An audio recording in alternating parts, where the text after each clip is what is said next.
নমস্কার বন্ধুরা, চম্পাস কিচেনে সবাইকে স্বাগত জানাই। আজকের রেসিপি হচ্ছে তালের বড়া। খুব সহজে নরম তুলতুলে আর ফুলকো ফুলকো তালের বড়া আমি কি করে ঘরে তৈরি করি, চলো তার রেসিপিটা চটপট দেখে নেওয়া যাক।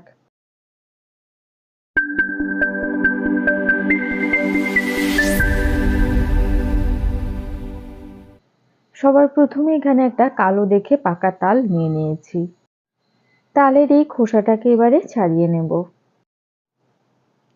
দেখো, এইভাবে উপর থেকে টান দিলে অনায়াসে কিন্তু এই খোসাটা বেরিয়ে আসে। এরকম নরম পাকা তুলতুলে তাল নেবে, এতে করে পাল্পটা খুব সহজেই বেরিয়ে আসবে। এবারে অল্প অল্প করে দেখো এইভাবে ঠিক টেনে টেনে আমি তালের উপরের পাতলা খোসাটাকে ছাড়িয়ে নিচ্ছি।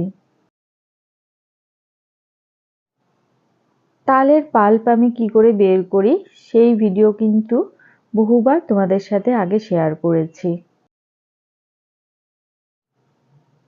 দেখো, সম্পূর্ণ তালের কালো খোসাটাকে ছাড়িয়ে নিয়েছি। এই তালটাতে 3টে আটি হয়েছে।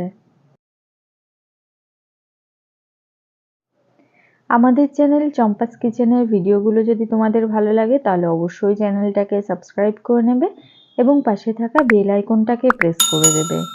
এতে করে যখনই আমি নতুন ভিডিও আপলোড করব সাথে সাথে এর নোটিফিকেশন তোমাদের কাছে পৌঁছে যাবে। কথা বলতে বলতে এইদিকে তালের আঁশ ছাড়িয়ে নিয়েছি। এবারে একটা দেখো এই ধরনের ছোট গ্রেটার নিয়েছি। গ্রেটারের ছোট এই কাটা অংশটা দিয়েই কিন্তু আটিগুলোকে ঘষে ঘষে এর পাল্পটাকে ছাড়িয়ে নেব। তবে তোমরা চাইলে বেতের চালনিও কিন্তু ইউজ করতে পারো।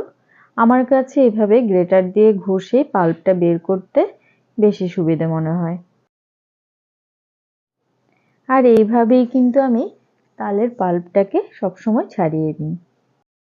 দেখো, এইভাবে তালের পাল্পটা যদি বের করা যায় তাহলে একদম ঘন পিওর পাল্পটা বেরিয়ে আসে, একটুও কিন্তু এর মধ্যে তালের আঁশ থাকে না। একটুখানি হাতে সময় নিয়ে তালগুলোকে ঘষে ঘষে সম্পূর্ণ রসটাকে বের করে নেব।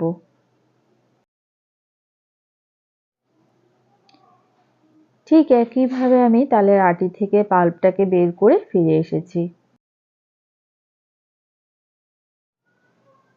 দেখো, একদম ঘন পাল্প বেরিয়ে এসেছে, এর মধ্যে কিন্তু একটুও জল ব্যবহার করিনি।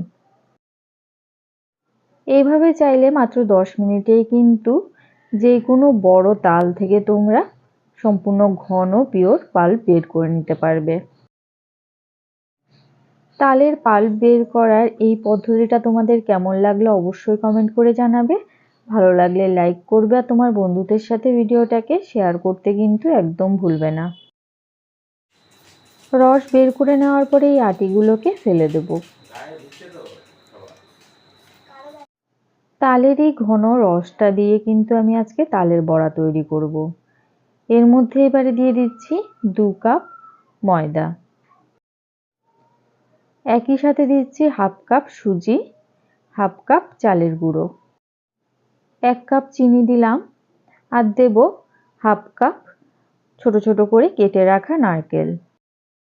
তবে তোমরা চাইলে নারকেল কোড়াও কিন্তু ব্যবহার করতে পারো। দিচ্ছি 1 কাপ পরিমাণ দুধ। খুব সামান্য 1 চিমটে নুন দিলাম। এবারে সমস্ত উপকরণ খুব ভালো করে মেখে নেব। এই মাখামাখির কাজটা হাত দিয়ে করলেই কিন্তু বেশি ভালো হয়। সবকিছুকে ভালোভাবে মেখে নেওয়ার পরে এটাকে মোটামুটি 10 থেকে 15 মিনিট রেস্টে রেখে দেব। এর ফলে সুজি অতিরিক্ত জলটা শুষে নেবে আর ফুলে উঠবে। আর চালের গুঁড়ো দেওয়াতে বড়াগুলো বেশ মুচমুচেও হবে। 15 মিনিট পরে ফিরে আসলাম। আবারও একবার মিক্সচারটাকে ফেটিয়ে নিয়ে গ্যাস জ্বালিয়ে একটা কড়াই গরমে বসিয়ে দিয়েছি। কড়াইতে দিয়ে দিচ্ছি পরিমাণ মতো রিফাইন্ড অয়েল। 1 চিমটে ব্যাটার গরম তেলে দিয়ে দেখছি তেলটা ভালোভাবে গরম হয়েছে কিনা। তেলটা বেশ ভালোভাবে গরম হয়ে গেছে। এবারে গ্যাসের আঁচটা মিডিয়ামে করে অল্প অল্প করে মিশ্রণ বড়া শেপ করে গরম তেলে দিয়ে দিচ্ছি। বড়াগুলোর একটা সাইড ভালোভাবে ভাজা হয়ে গেলে তবে উল্টে দিতে হবে। নরম থাকা অবস্থায় নাড়াচাড়া করবে না, এতে বড়াগুলো ভেঙে যাবে। একটা সাইড গোল্ডেন ব্রাউন কালার হয়ে গেলে অপর সাইডকেও ঠিক একইভাবে ব্রাউন কালার করে ভেজে নিচ্ছি। তবে হাই ফ্লেমে কিন্তু ভাজা যাবে না, এতে করে ভেতর থেকে বড়াগুলো কাঁচা থেকে যাবে আর বাইরে পুড়ে যাবে। সব দিক থেকে বড়াগুলো সুন্দর ভাজা হয়ে গেছে। এবার একটা ঝাঁঝরি হাতার সাহায্যে ভালো করে তেল ছেঁকে এগুলোকে নামিয়ে নিচ্ছি। ঠিক একইভাবে আমি বাকি মিশ্রণটা দিয়েও বড়া ভেজে নেব। তো বন্ধুরা, আজকে তালের বড়া তৈরি করার সহজ সরল ঘরোয়া রেসিপিটা তোমাদের কেমন লাগলো অবশ্যই কমেন্ট করে জানাবে। ভালো লাগলে লাইক করবে আর তোমার বন্ধুদের সাথে ভিডিওটাকে শেয়ার করতে কিন্তু একদম ভুলবে না। বড়াগুলোকে দেখেই তোমরা বুঝতে পারছো এগুলো কতটা নরম তুলতুলে আর ফুলকো হয়েছে। এক একটা বড়া দেখো ফুলে একদম ডাবল হয়ে গেছে। রেসিপিটা স্টেপ বাই স্টেপ ফলো করে অবশ্যই বাড়িতে একবার ট্রাই করে দেখতে পারো। আশা করি তোমার বানানো তালের বড়াগুলো নরম তুলতুলে আর ফুলকো হবে। মোটামুটি আমার সব কটা বড়াই ভেজে নেওয়া হয়ে গেছে। একটা বড়াকে দেখিয়ে দিচ্ছি, দেখো বড়াগুলো কতটা নরম তুলতুলে হয়েছে আর ভেতর থেকে কিন্তু খুব সুন্দর করে সেদ্ধও হয়ে গেছে। এতক্ষণ আমার পাশে থেকে ভিডিওটা দেখার জন্য অনেক অনেক ধন্যবাদ। ভালো থাকবে, সুস্থ থাকবে। পরের ভিডিওতে আবার দেখা হবে। বাই।